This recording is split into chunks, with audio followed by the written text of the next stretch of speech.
สวัสดีครับพี่นะครับผมช่วงนี้นะครับผมก็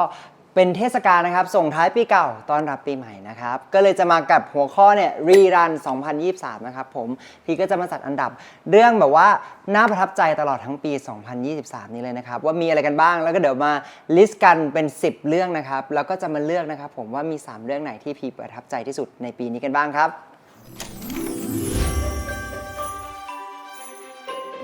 จริงๆแล้วเนี่ยหัวข้อในเรื่องนี้เขามีอะไรกันบ้างเขาก็ลิสต์มาให้พี่แล้วประมาณ10หัวข้อนะครับอย่างเรื่องแรกก็คือพีกิจ Lit and Glitter เป็นโชว์เดี่ยวครั้งแรกของ PR ก็คือเปิดต้นปีมาคือเหนื่อยเลยได้ทำโชว์ในสเกลที่ใหญ่ที่สุดตั้งแต่ที่เคยทำมาเป็นครั้งแรกด้วยก็ตอนแรกไม่คิดเหมือนกันว่าแบบเหมือนเราจะโฮโชว์ตรงนี้อยู่แต่เราก็รู้สึกว่าพอมันผ่านไปได้อะไรเงี้ยมันก็เป็นประสบการณ์ที่ดีมากๆเลยสำหรับพี่ครับแล้วก็ได้มีโอกาสได้มาแบบนั่งอยู่กับทุกคนร่วมเอนจอยโมเมนต์ที่มันน่าประทับใจอันนี้ด้วยกันใน Lit and Glitter ครับผมสำหรับคนที่ไม่ได้อยู่ใน Lit and Glitter นะครับผมไม่ได้อยู่ในงานคอนเสิร์ตเนี่ยก็สามารถไปดูกันได้ที่พรามนะครับไปดูกันได้เลยนะครับผม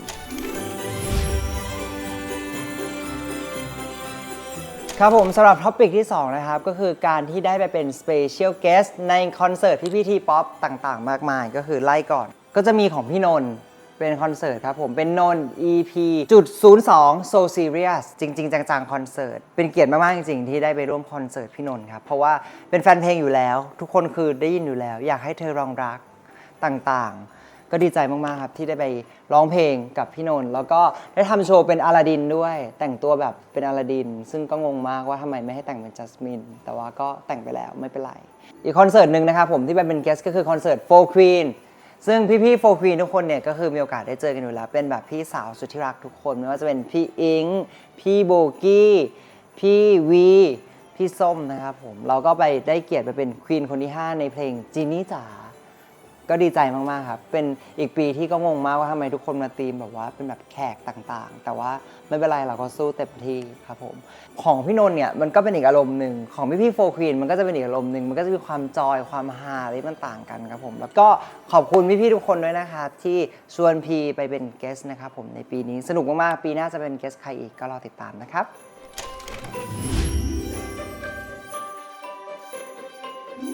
ท็อปิกที่3นะครับก็คือ Fireboy 30 ล้านวิวดีใจมากๆไม่เคยคิดมาก่อนเหมือนกันว่าเพลงเราจะแบบมีพี่ๆศิลปินหลายๆคนไปร้องด้วยแล้วก็ได้วิว30 ล้านวิวด้วยครับผมเหมือนเป็นเพลงแรกของพีด้วยที่เปิดในฐานะพีกิจเอนเตอร์เทนเมนต์ครับก็ตอนแรกที่เราทำงานกันตรงนี้เรารู้สึกว่าแบบเราก็กลัวเหมือนกันว่าแบบมันจะประสบความสำเร็จไหมมันจะดีไหมทุกคนฟังจะชอบหรือเปล่าแต่ว่าก็กระแสตอบรับดีมากๆแล้วก็ดีใจมากๆที่แบบเหมือนแฟนๆก็ยังให้การตอบรับเพลงนี้อยู่ถึงแม้ว่าจะปล่อยไปแบบโอ้โหนานแล้วเป็นปีแล้วอะไรเงี้ยครับผมจนถึงตอนนี้ก็ Fireboy ก็เป็นเพลงที่พี่ก็ยังร้องทุกๆคอนเสิร์ตแล้วก็เป็นทุกๆครั้งที่ร้องเนี่ยพี่รู้สึกว่าพี่ก็ประทับใจที่จะได้ร้องเพลงนี้ให้ทุกๆคนฟังแล้วทุกคนก็ยังร้องให้พี่ฟังเหมือนเดิมครับผม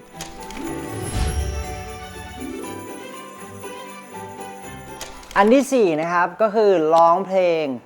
บนเวที Miss Universe Thailand 2023 รอบไฟนอลนะครับผมกับเพลงจักรวาลคือเธอเป็นงานที่พี่ตื่นเต้นมากอันนี้พูดตรงๆเลยคือพี่รู้สึกว่าแบบมันเป็นเวทีที่พี่ได้มีโอกาสดูนางงามมาหลายๆปีนะครับผมได้เห็นแบบพี่ๆศิลปินหลายคนร้องเพลงแบบมาบนเวทีนี้เยอะมากอะไรอย่างเงี้ยแล้วคือทุกคนคือแบบตัวแม่ตัวมันดาตัวคลอดบุตรตัวอะไรต่างๆก็คือดีใจมากๆที่ปีนี้เขาได้มีโอกาสชวนพีไปร้องในเวที MUT ครั้งนี้นะครับผมแล้วก็ดีใจกับพี่อัญโทเนียด้วยนะครับที่ได้ตำแหน่ง Miss Universe Thailand ไปครองด้วยวันนั้นก็ลุ้นด้วยอยู่หลังเวทีนะครับก็ขอบคุณทางทีม Miss Universe Thailand ด้วยนะครับผมที่ให้เกียรติไปร้องเพลงจักรวาลคือเธอนะครับผมที่รอบไฟนอลครั้งนี้ด้วยครับขอบคุณครับ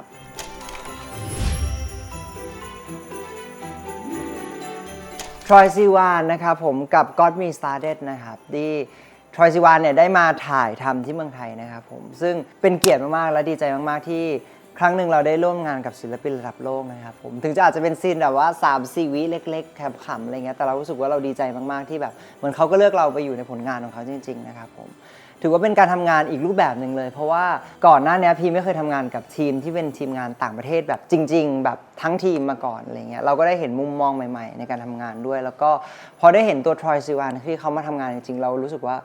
เราก็ได้ passion เราได้ motivation บางอย่างมาจากเขาเหมือนกันที่แบบเหมือนตัวเขาเองเขาอาจจะไม่เซตอาจจะไม่ต้องเยอะมากไม่มีอะไรมากแต่แบบความเป็นเขาที่อยู่ในงานตรงนั้นมันแบบ มันโชว์ออกมาให้ทุกคนเห็นแล้วว่าจริงๆมันไม่จำเป็นต้องมีเซตติ้งอะไรเยอะแยะเลยมีแค่ตัวเขากับสิ่งที่เขาต้องการจะเอ็กซ์เพรสออกมาแค่นี้มันก็มากพอในผลงานครั้งนี้แล้วครับผมก็ขอบคุณ Universal Music แล้วกันครับที่ให้โอกาสพีได้ไปร่วมผลงานนี้กับทาง Troye Sivan ด้วยนะครับผม Got Me Started ครับ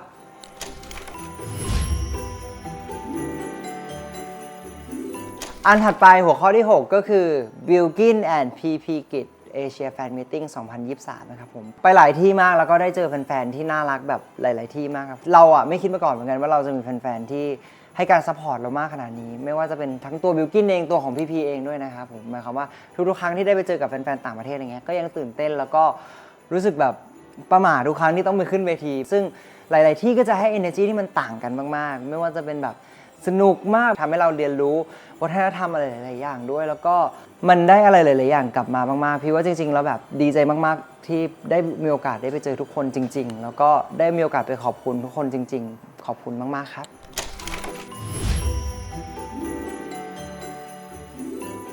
Bilkin Tempo Concert ใช่ไหมครับก็เป็นคอนเสิร์ตเดี่ยวครั้งแรกของ Bilkin ดีใจมากๆครับแล้วก็ประทับใจทุกครั้งที่ได้พูดถึงคอนเสิร์ตนี้นะครับผมได้มีโอกาสได้เห็น Bilkin ในพาร์ทของ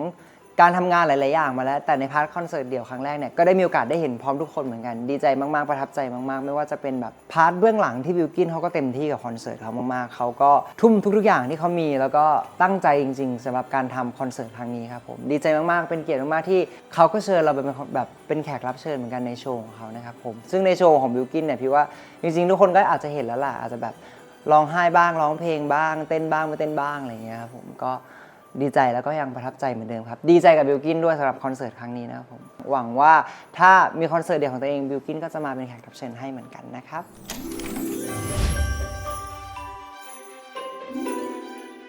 ลังเลใช่ไหมครับก็เป็นอีกเพลงหนึ่งที่ได้พี่แอมมาแต่งแล้วก็เป็นเพลงที่มีจังหวะขึ้นมานิดนึงเพราะปกติเราก็จะแบบเป็นเพลงมีเดียมอาจจะแบบติดช้ามาตลอดอะไรเงี้ยก็เป็นอีกเพลงนึงที่ตั้งใจทำให้เป็นเพลงแบบมีเดียมมีจังหวะขึ้นมานิดนึงครับซึ่งก็ได้พี่ไมค์มาแสดง MV ด้วยนะครับพูดตรงๆตอนแรกอ่ะเราก็ไม่แบบตัวพี่เองพี่ก็ดูพี่กอล์ฟพี่ไมค์อะไรเงี้ยมาตลอดแล้วก็ไม่ได้มีโอกาสได้ร่วมงานกันเลยไม่เคยเจอกันเลยเพราะเห็นพี่เขาอยู่จีนตลอดอะไรเงี้ยพอพี่ๆทีมงานทุกคนแบบเหมือนเสนอมาว่าเฮ้ยพี่ไมค์อะไรอย่างงี้ไหมเราก็รู้สึกว่าก็ลองดูก็ได้อะไรเงี้ยแล้วก็ไม่ได้คาดหวังเยอะเพราะแบบมันจะต้องแบบสนุกมากดีมากอะไรเงี้ยเพราะจริงๆพี่ไม่รู้เหมือนกันว่าพี่ไมค์เนี่ยเขาเป็นคนยังไงนิสัยส่วนตัวเขาเป็นคนยังไงแต่พอมาเจอกันอะไรเงี้ยประทับใจมากๆแล้วก็สนุกมากๆในการทำงานกับพี่ไมค์ทุกๆครั้งที่ได้เจอกันด้วยแล้วก็ในพาร์ทส่วนตัวเนี่ยพี่รู้สึกว่าเหมือนพี่ก็ได้พี่ชายเพิ่มอีกคนหนึ่งแล้วกันแล้วก็ได้มีโอกาสแฮงเอาท์ด้วยกันได้ไปกินข้าวด้วยกันบ้างอะไรเงี้ยดีใจมากๆครับที่ได้มีพี่ไมค์เข้ามาอยู่ในปี 2023 นี้ด้วยแล้วก็ดีใจมากๆที่มีพี่ไมค์ได้มาอยู่เพลงลังเลครั้งนี้ด้วยครับ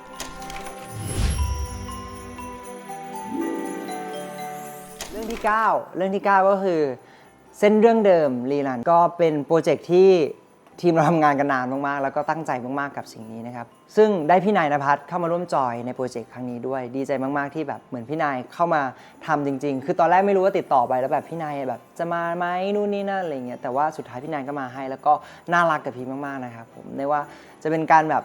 การเวิร์กช็อปหรือว่าการที่แบบเราในบรรยากาศการถ่ายทำต่างๆอะไรเงี้ยคือแบบมันโฟล์มากแล้วก็มีความสุขมากๆทุกครั้งที่ได้ร่วมงานกับพี่นายครับผมเส้นเรื่องเดิมเนี่ยพี่ว่าเป็นงานที่จัดเต็มจริงๆไม่ว่าจะมี exhibition โฟโต้บุ๊กมีงานพรีเมียร์ด้วยแล้วก็มีตัวหนังสั้นมี MV อีกคือ5อย่างเลยในเส้นเรื่องเดิมนะครับผมรู้สึกว่าดีใจมากๆอย่างงานพรีเมียร์อย่างเงี้ยก็ได้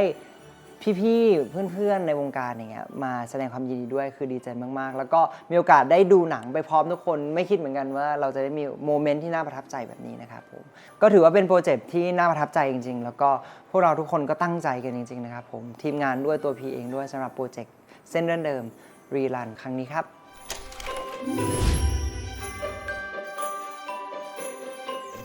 เรื่องที่10เรื่องสุดท้าย Brand Ambassador ของ Balenciaga ใช่ไหมครับคือตัวพี่เองพี่ได้มีโอกาสไปร่วมงานเป็นแฟชั่นโชว์ตอนนั้นรู้สึกจะเป็น Spring Summer 2023 ได้มีโอกาสไปร่วมงานครั้งนั้นแล้วก็มีงานแบบว่า Pop Up Store ของทาง Balenciaga อะไรเงี้ยมานิดๆหน่อยๆอะไรเงี้ยจนเดินทางมาถึงงานกูตูที่ทุกคนอาจจะเห็นกันแล้วว่าแบบไปอย่างเงี้ยแต่ตอนนั้นก็คือยังไม่ได้ announce ว่าเราไปในฐานะ Brand Ambassador แล้วก็พี่ว่าสิ่งที่ประทับใจจริงๆของการทำงานกับ Balenciaga คือการที่ได้ไปถ่ายแคมเปญมากกว่าที่เป็น global campaign นะครับผม รู้สึกว่าแบบเราได้อีกมุมมองนึงเลยวิธีการทำงานอีกรูปแบบหนึ่งแล้วก็เป็นทีมงานที่แบบน่ารักจริงๆทีมงาน Balenciaga เนี่ยเป็นทีมงานที่น่ารักมากๆไม่ว่าจะเป็นแบบ HQ ทางสิงคโปร์ PR ทีมหรือแม้กระทั่งทีมไทยเองที่แบบติดต่อไปอะไรเงี้ยดีใจมากๆที่ได้ร่วมงานกับทาง Balenciaga ครั้งนี้ครับผมแล้วก็ดีใจมากๆที่ได้มีโอกาสได้ขึ้นบิลบอร์ดด้วยในหลายๆที่ทั่วโลกครับผมสำหรับตัว global campaign ในตัว Spring 24 ครั้งนี้ครับผมก็ขอบคุณทีม Balenciaga ไม่ว่าจะ Thailand ทีม Balenciaga Paris ด้วยนะครับผมที่ให้โอกาสพี่ได้มาร่วมงานทำงานด้วยกันนะครับก็หวังว่าปีหน้าจะได้เจอกันอีกนะครับผมสามารถติดตามพี่ได้ในกับทาง Balenciaga เนี่ยมีแคมเปญแล้วก็มีตัวแฟชั่นโชว์ให้ติดตามอีกเยอะแยะเลยครับครับผมก็จบไปแล้วนะครับสำหรับ10โมเมนต์ที่น่าประทับใจของพีในปีนี้นะครับผมก็หวังว่าทุกคนจะชอบกันนะครับจริงๆพี่ว่ามันไม่ใช่แค่10โมเมนต์นี่แหละพี่ว่าทุกๆโมเมนต์หรือแม้กระทั่งอีเวนต์ต่างๆที่พี่ไปอะไรเงี้ยมันก็จะมีความประทับใจเล็กๆน้อยๆของพี่อยู่ครับผมแล้วก็พี่ว่าสิ่งที่สำคัญที่สุดที่พี่ประทับใจจริงๆคือแฟนๆมากกว่าครับที่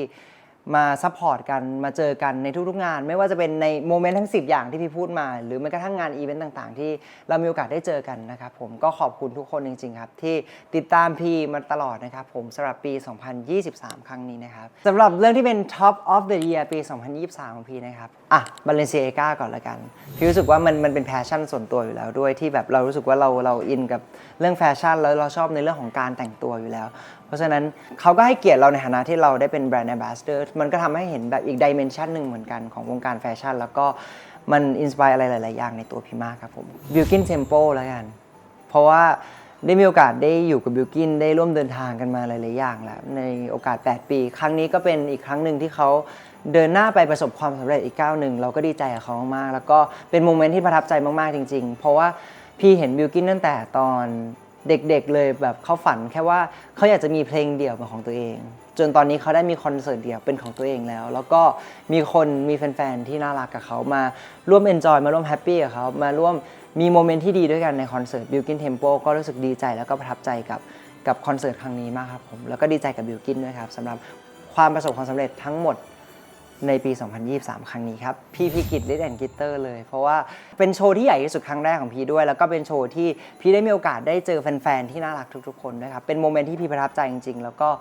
อย่างที่เคยบอกไว้ในโชว์เลยว่าไม่ว่าจะอีก10-20 ปีพี่ว่ามันก็เป็นโมเมนต์ที่พี่ยังประทับใจอยู่แล้วก็พี่ยังจำมันได้อยู่ในทุกๆวันเลยครับผมจบแล้วนะครับผมสำหรับโมเมนต์ที่ประทับใจในปี 2023 นี้ของพี่นะครับผมก็ใครที่ชอบโมเมนต์ไหนหรือว่าอยากจะแชร์เรื่องไหนของพี่นะครับก็สามารถมาคอมเมนต์กันได้แชร์กันได้นะครับจะเมนก็ได้ไม่เมนก็ได้ทำอะไรก็ทำแล้วแต่ แล้วก็ปีหน้านะครับอย่าลืมมาติดตามกันนะครับผมว่าปี 2024 เนี่ยจะมีอะไรบ้างแต่บอกเลยว่าปังแน่นอนปังไม่ไหวปังปุริเย่มากแล้วเจอกันปี 2024 ครับบ๊ายบาย